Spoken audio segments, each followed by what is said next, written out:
And of course, none of our organizations and none of our libraries exist in a vacuum.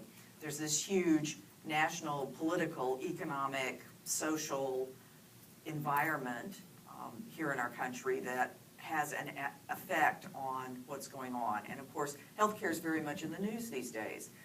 The Affordable Care Act, everybody's wondering what effect is that going to have on our hospitals? And what effect is it going to have on other things? Today's election day. This is not a political argument. I'm not going to make a plea for or against, but just to say, regardless of the outcome of the election, the Affordable Care Act, whether it stays, whether it goes, whether it changes, is going to have an effect. We know it's got, people are looking at the reimbursements coming in. Some people think that the lowered reimbursements won't be a big burden because you're going to have less uncompensated care. Getting back to what I said earlier about not being able to predict the future, who knows? I mean, we certainly hope that it's a happy outcome, but we can't know for sure. And so, as in all things, when you're looking at the future, you need to think about, well, what happens if, but also keep in mind what happens if not, if something else happens. So our hospitals are certainly thinking in those terms. And that's probably one of the big things that people are focusing on right now because it is such a political issue. But the whole question of how we pay for health care and who's covered and who's not and what services are covered and what's not are going to have a trickle-down effect in all of our work environments. Even in academic institutions, the U of M health system, for an example, plays a tremendous role in the budget of the university. So even though I'm on the academic side, I don't have the luxury of saying, it doesn't matter what happens to them, that's the hospital. Because what happens to the hospital is going to happen to all of us. So what other things? I mean, cost containment.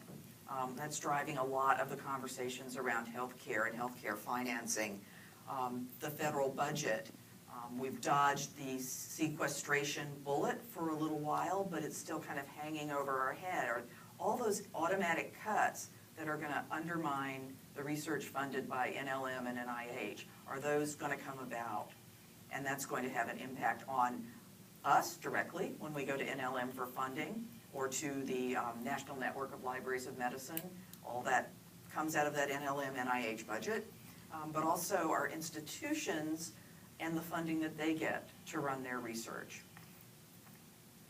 Our state budgets, if you're in a state-funded institution or one that's funded by a local or regional or city or county government, the economic conditions of your political unit that you report to are going to have an effect on your organization, on your budget, on your resources, yours directly, also those of everybody around you that you're working with. And that's going to have, again, an impact on the library and what you do.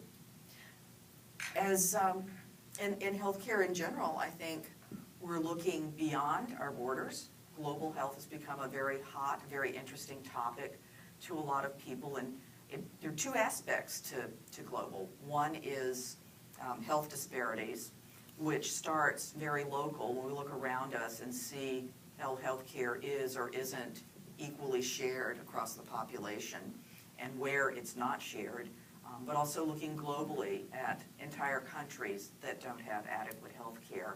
And many of our institutions are moving to respond to those needs as well. But also the aspect of competition. I was in Costa Rica on a vacation earlier this year, and billboards everywhere, medical tourism, come here, you know, very affordable rates for surgery, for elective surgery, for cosmetic surgery, you know, get your nose done and have a vacation at the same time. You know, a lot better than checking into your local hospital if you think about it. Certainly, as it's presented, a lot better.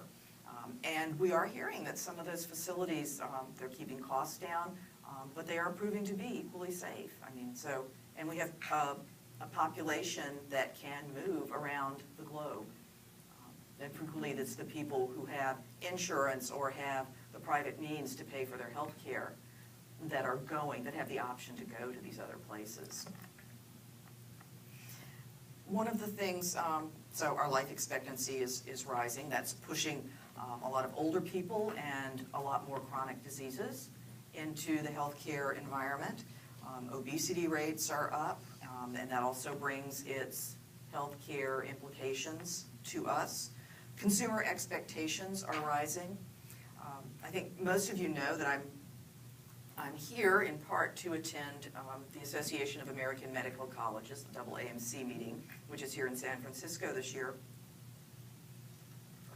And one of the things, it's interesting what you hear at meetings, and kind of one of the things that I'm hearing so much this year is this interest in personalized medicine. The idea that we'll all get our personal genome and that this will give us an insight into our personal health and wellness and will allow therapies to be targeted specifically to us. Beginning to see this in some specific instances where people with a particular genetic modification can or can't have a certain drug or respond to it one way, and people who don't have it respond in another way. But the theme at this meeting was more, our patients are going to be coming in, you know, they're already showing up with stacks, reams of paper off the internet, and waving them in our faces and asking us, you know, why aren't they getting this treatment, or what about this and that and the other thing. And now they're going to come in with their entire genetic sequence and sit down and say, okay, doc, what does this mean? What do I do?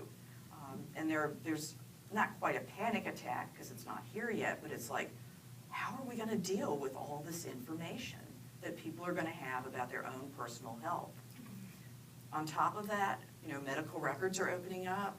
Everybody has to have their meaningful use of electronic health records. They're opening them up to patients. The open notes movement, which is being tested kind of up in the Boston, Massachusetts area. So even more information when you see your doctor's notes on the top of all your lab results and blood work and everything else that you're getting. So huge, huge amounts of information. And so the physicians who are used to being overwhelmed with the professional information that they have to deal with are now wondering how they're going to deal with all this personal consumer information, much of which is not under their control, that people are going to be bringing in from outside. So that brings us to libraries, because when you talk information, of course, you talk libraries. And I think one of the things, people talk about the future of libraries, and I listen, I say, you know, most libraries I know are doing that stuff already. That's not the future. The future's, if that's the future's here already. So we have ebooks, we have e-journals, we're using them in our libraries. We recognize that, you know, this is the future. Our residents, our younger physicians, certainly the medical students, they have their phone, their iPad mini, their full-size